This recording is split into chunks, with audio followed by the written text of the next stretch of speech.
Hello students. हम कर रहे हैं मॉलिक्यूलर इनहेरिटेंस एलिमेंट्री से। और ये हमारा आई थिंक फोर्थ लेक्चर है। तो करते हैं स्टार्ट। इसमें हमने ये वाले रूल्स किए थे और अब हम करेंगे स्ट्रक्चर ऑफ डीएनए। ठीक है। स्ट्रक्चर ऑफ डीएनए किसने इन्वेस्टिगेशन की इसकी फर्स्टली। ठीक है।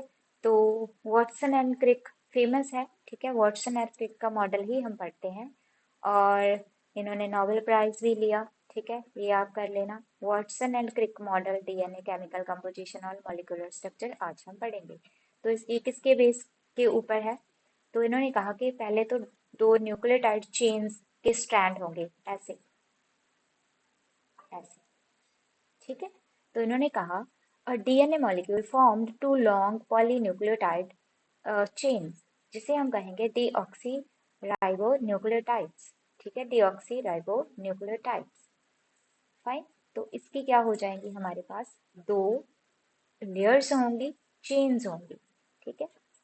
तो इसके बाद हम करेंगे द क्रॉस लिंक्ड आपस में कैसे जुड़े होंगे। ठीक है। जैसे उसमें क्या होगी फॉस्फेट होगी। ठीक है। फॉस्फोरिक एसिड होगा, राइबोस शुगर होगा, नाइट्रोजनस बेस होगी। हमने पढ़ा है। जैसे फॉस्फेट तो किसके साथ फॉस्फोडाइएस्टर बॉन्ड के साथ। राइबोस कैसे जुड़ी हुई हैं ग्लाइकोसाइडिक बॉन्ड के साथ, बेस के साथ सॉरी। ठीक है। तो आपस में दो बेसेस कैसे होंगी हाइड्रोजन बॉन्ड के साथ। तो काफी बॉन्ड्स इन्वॉल्व हैं। इसके बाद इन्होंने कहा four type of nitrogenous bases are present in DNA. जैसे हमने बताया था इसमें कैटेगराइज हमने कैसे किया था प्यूरिन और पिरिमिडिन। प्यूरिन में कौन सा आ गया था ए और जी। ठीक है। और पिरिमिडिन में सी टी और यू मीन्स साइटोडिन एंड यूरासिल और थायमिन। और ये प्यूरिन है ये अगर आपने मेरा पहला लेक्चर देखा होगा बच्चा। ठीक है। तो उसमें मैंने ऑलरेडी ये बता दिया है प्यूरिन 9 मेंबर्ड रिंग है और उसके नाइट्रोजन फर्स्ट थर्ड सेवन्थ और नाइन्थ पोजीशन में होती है। पिरिमिडिन 6 मेंबर्ड रिंग है उसके फर्स्ट और थर्ड पोजीशन में नाइट्रोजन होती है। ठीक है। और प्यूरिन में कौन सा आ जाएगा एडेनिन और गुआनोसिन। और पिरिमिडिन में तीन आ जाएंगी थायमिन, साइटोसिन और यूरासिल। यूरासिल क्यों आएगी उसे आरएनए में रिप्लेस कर दिया गया है, थायमिन को रिप्लेस किया है। ठीक है। इसके बाद DNA has four kind of deoxyribonucleotide. ये भी आपको याद करना है। Deoxy adenosine. ठीक है। डीऑक्सी एडेनोसिन 5 मोनोफॉस्फेट ये है। डीऑक्सी गुआनोसिन है। ठीक है। इसके बाद डीऑक्सी थाइमिडाइन है। इसके बाद इन्होंने कहा है डीऑक्सी साइटिडाइन। ठीक है। न्यूक्लियोटाइड के नाम आपको याद होने चाहिए।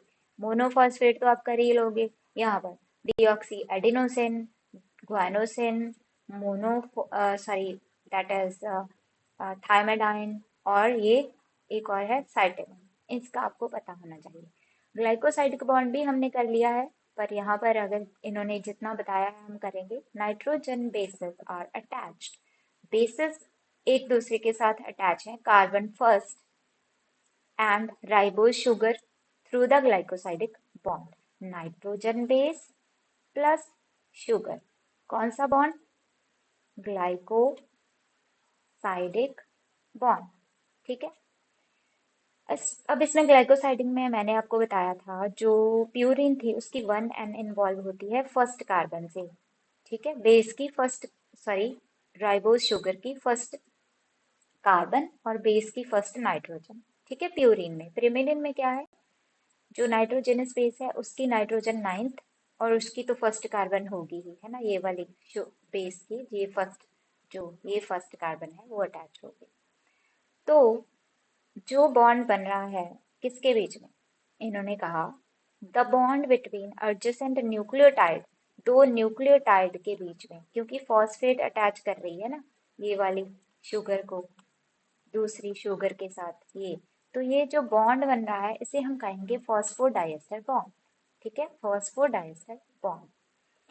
और both type of bond formed by condensation ये भी हमने पहले किया है कि पानी निकलता है वाटर रिमूव्ड और देन दीज बॉन्ड्स फॉर्म। ठीक है। अब आ गया डीएनए ड्यूप्लेक्स। इसके बारे में बात करेंगे थोड़ी सी। DNA molecule has two polynucleotide chain. ठीक है। दो स्ट्रैंड हैं ये पॉलीन्यूक्लियोटाइड चेन के बने हुए हैं, स्पाइरली कॉइल्ड हैं, और दो स्पाइरल हैं, चेन्स हैं, स्पाइरली कॉइल्ड हैं, तो इसीलिए हम ड्यूप्लेक्स कहते हैं इसे। ड्यूप्लेक्स हैज अ डायमीटर 20, ये वाला याद रखना है आपने।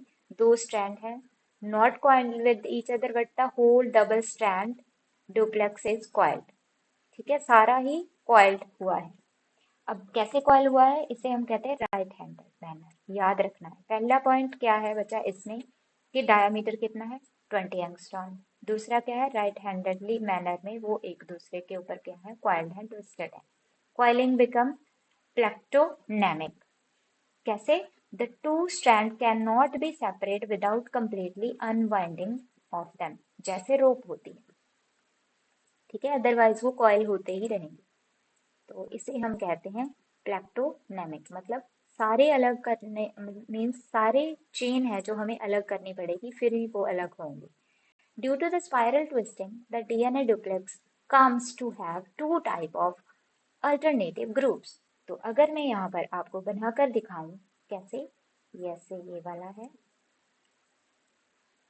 बनाकर देखें आप भी मेरे साथ। ठीक है, ये देखें दो टाइप के ग्रुप बन गए हमारे पास। एक तो हो गया मेजर बड़ा वाला, एक हो गया माइनर। ठीक है, माइनर। तो दो टाइप के ग्रुप्स हैं हमारे पास। आ, ये हम डायग्राम से भी कर सकते हैं। चलो समझाना था आपको। Due to the spiral twisted the DNA duplex have a two type of alternative group. कौन सा, एक तो है मेजर ग्रुप, यहाँ पर होगा, ये है मेजर ग्रुप जिसकी है 20 एंगस्ट्रॉन। ठीक है, जो लेंथ है।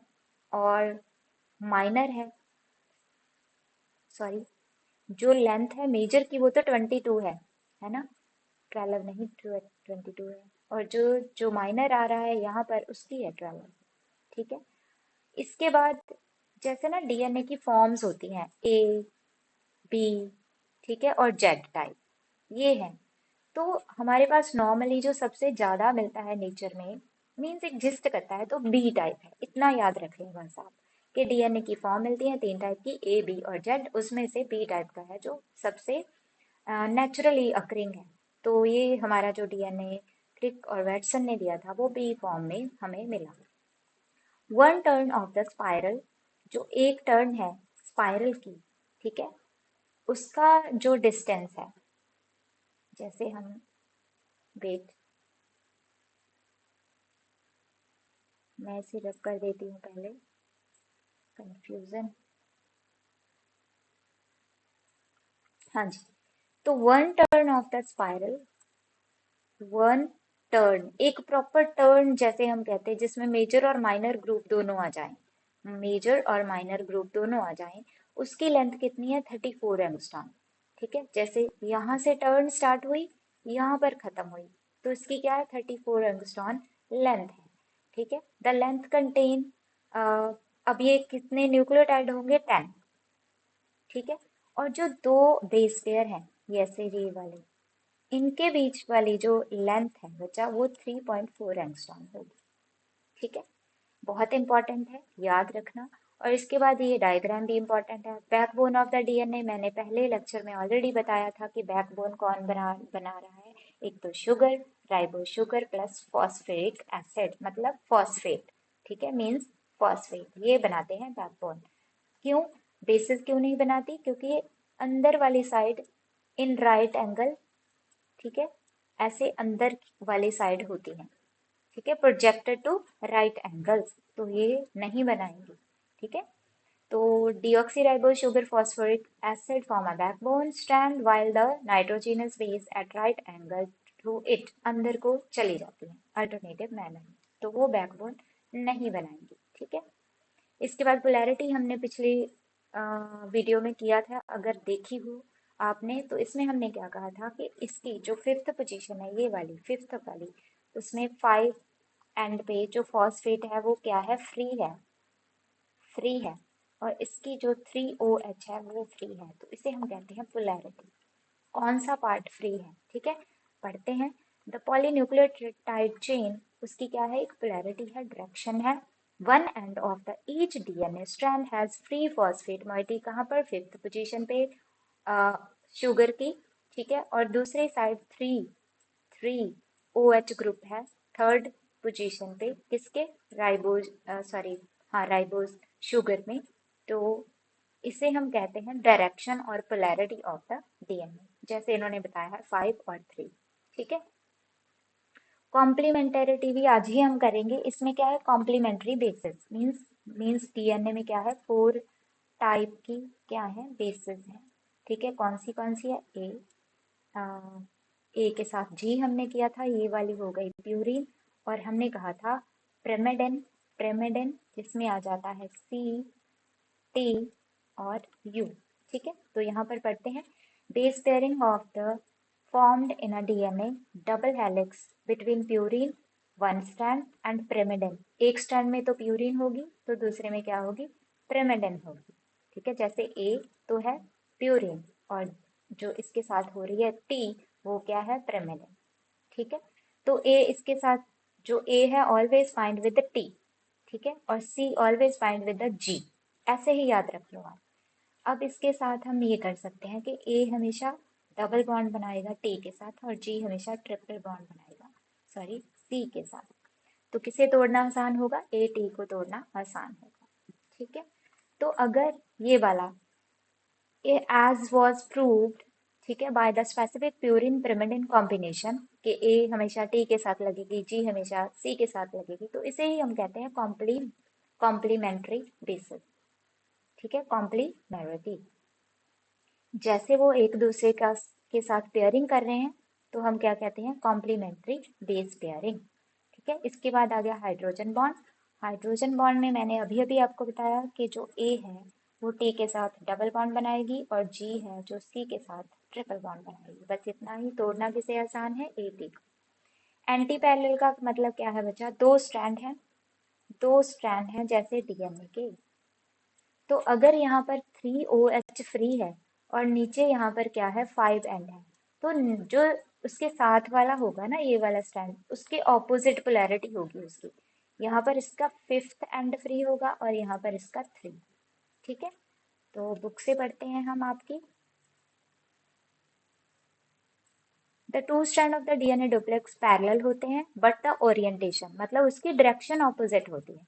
ठीक है, such strand is called anti parallel. जैसे मैंने अभी अभी आपको बताया कि अगर हम दो ऐसे स्ट्रैंड ड्रॉ करेंगे डीएनए के, तो अगर मैं यहाँ पर 5 लगाऊंगी, इसके दूसरे डायरेक्शन में 3, तो यहाँ पर इसके ऑपोजिट पोलैरिटी होगी। ठीक है, ऑपोजिट, तो ये क्या है, आपस में क्या है, ऑपोजिट है, इसीलिए हम कहते हैं एंटी पैरेलल।